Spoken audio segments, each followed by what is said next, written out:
Halbrand reveals himself as Sauron in a devastating, dramatic, and quite beguiling fashion.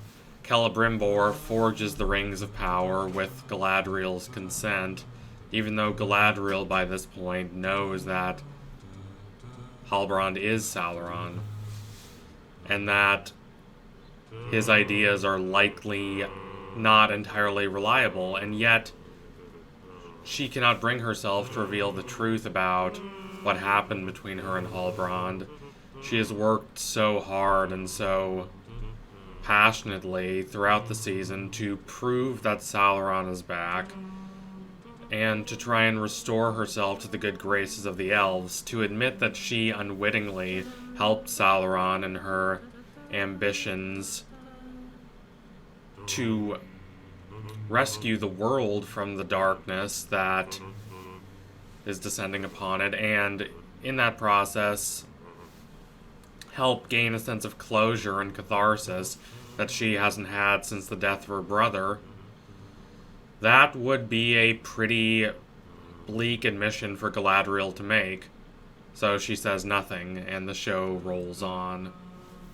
Though people have said that the purpose of Season 1 is simply to set the table for the future seasons of the show, that's not really fair. I do not consider dramatic battles and climactic wars for the fate of Middle-earth to be dramatically and narratively more important than these smaller scale interactions and circumstances, especially when these interactions and circumstances are so suffused with psychological and philosophical poignancy as they are here. Galadriel helped Halbrand not just by taking him literally to Middle-earth and then to Eregion to forge the rings, but also in a more existential way.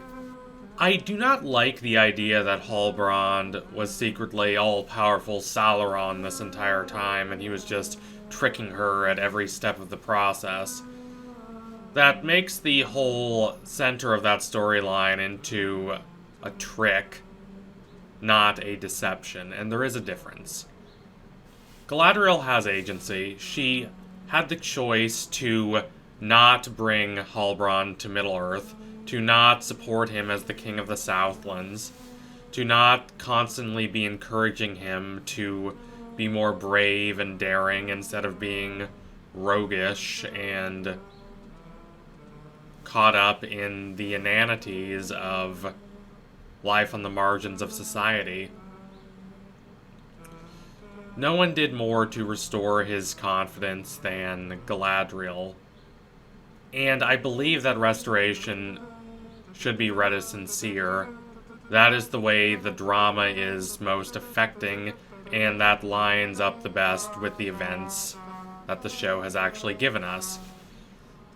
A lot of what Halbrand does doesn't really make sense if you think that he is pulling the strings the entire time.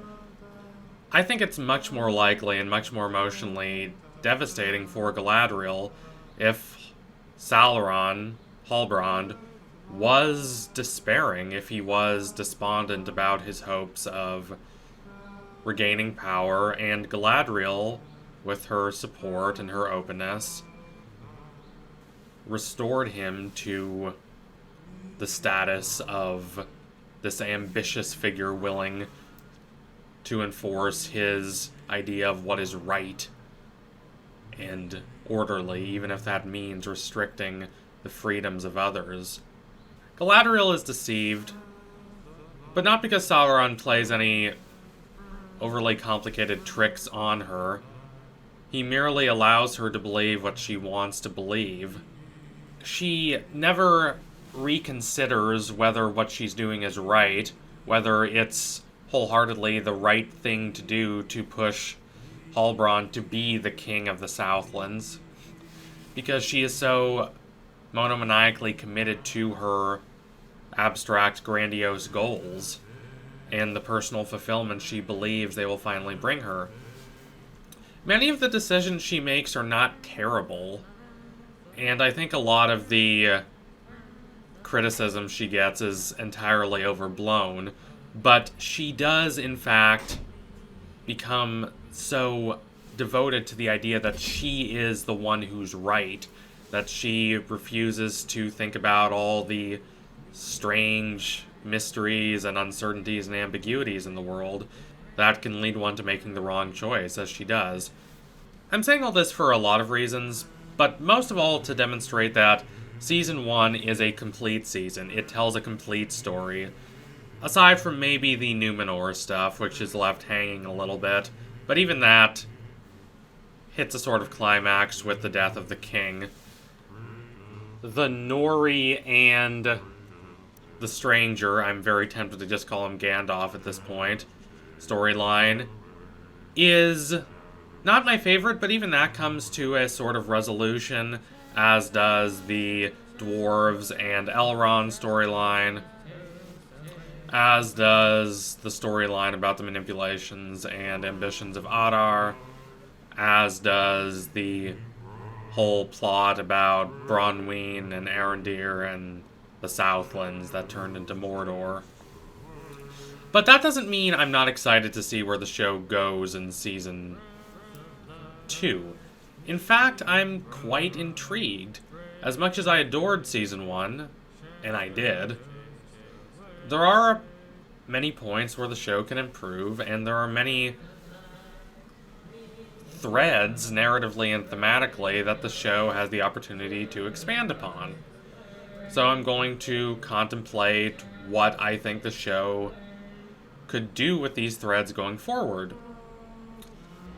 The Nori and the Strangers storyline is intriguing because at this point it doesn't really tie into the other stories the show has been telling. It's tangentially connected, but it does seem rather off on its own plane at the moment. I do not believe that the show will maintain that separation in Season 2, which might be a strange thing to say, considering that the Stranger and Poppy are heading away from a lot of other characters out eastward.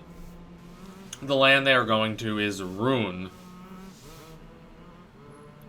And this is not a world that Tolkien describes in much depth in the source material, so the show has a lot of room to shape what is sure to be a more ethereal and phantasmagorical corner of this world.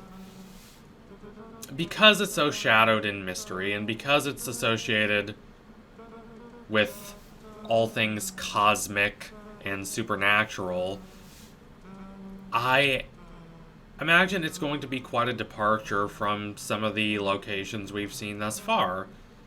The show has done an immaculate job at giving every area, every distinct place, its own identity, its own sense of spatiality.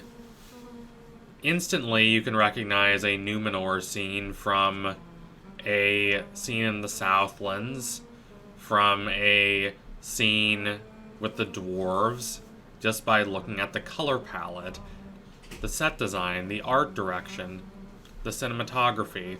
Every area has its own distinct atmosphere. This is one of the show's greatest strengths. It is extremely artful in a way it constructs environments, in a way I don't think that really any show airing today really matches. It's not only the budget, though that helps, it's the imagination, it's the sense of creativity and wonder. So I'm interested to see what they do with Rhûn. Hopefully the Nori storyline will start connecting with other storylines. I don't know how that could happen, but who knows? Maybe they'll meet up with characters we know. Maybe our good buddy Halbrand will wander down that avenue eventually. Although I do believe that in Season 2 it's much more likely that Halbrand will go more toward the dwarves and attempt to tempt them, considering that the dwarven storyline is already so well established. The tension is so strong there between Durin the Fourth and his passion for his friend Elrond and his desire to mine Mithril against the old guard of Durin the Third and the fears that ended up being very well founded about the dangers of mining too deep. Sauron could easily insert himself into this storyline, and I think they would not necessarily reject him, especially when they see his smithing skills, and considering their admiration for all the treasures of the earth, I think that Halbrand could manage to convince them.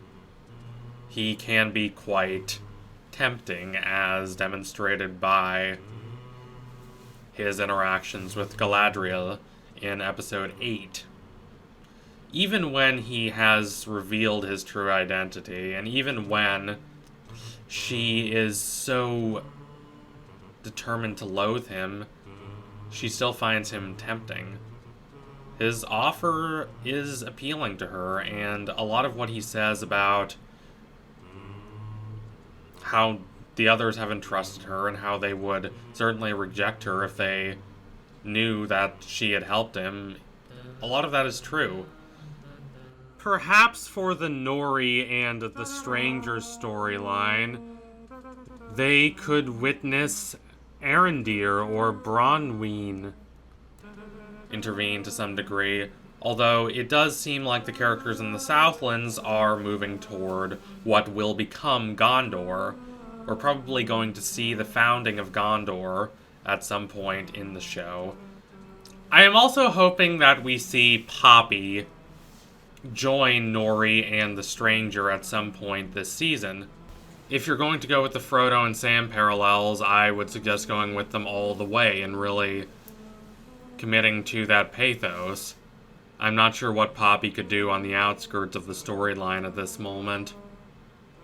I don't think the Harfoots are going to be an integral part of every season going forward, considering that they're kind of on the outskirts of all the dramatic storytelling. Still, what I'm probably most interested to see the fallout of is Galadriel's storyline, and if she is going to tell the truth about Halbrand, and whether she's willing to face the consequences of that. How does she navigate the complicated web of deciding what is right? Even if there is this great good and great evil as there is in Tolkien, determining one from the other and knowing how to pursue that light is not always easy, as Galadriel has learned in a brutal, cutting way this season. Characters are left in a hazy, uncertain world filled with a complicated nexus of interlinking and often opaque perspectives. I'm interested to see how characters will navigate all that in Season 2. So thank you all for watching. If you liked what you saw today, don't forget to like, comment, and subscribe. Donate to my Patreon if you can and you want to see more videos like this. I really loved Season 1, and I'm fascinated to see what Season 2 will do when it finally airs. Is The Rings of Power as good as the Peter Jackson movies? Probably not quite yet. But I think it could get there, and I'm interested to see what direction the show takes going forward. Anyway, tune in soon for our next analysis. It will be coming soon. Promise you that. Thank you all again. Adios, comrades.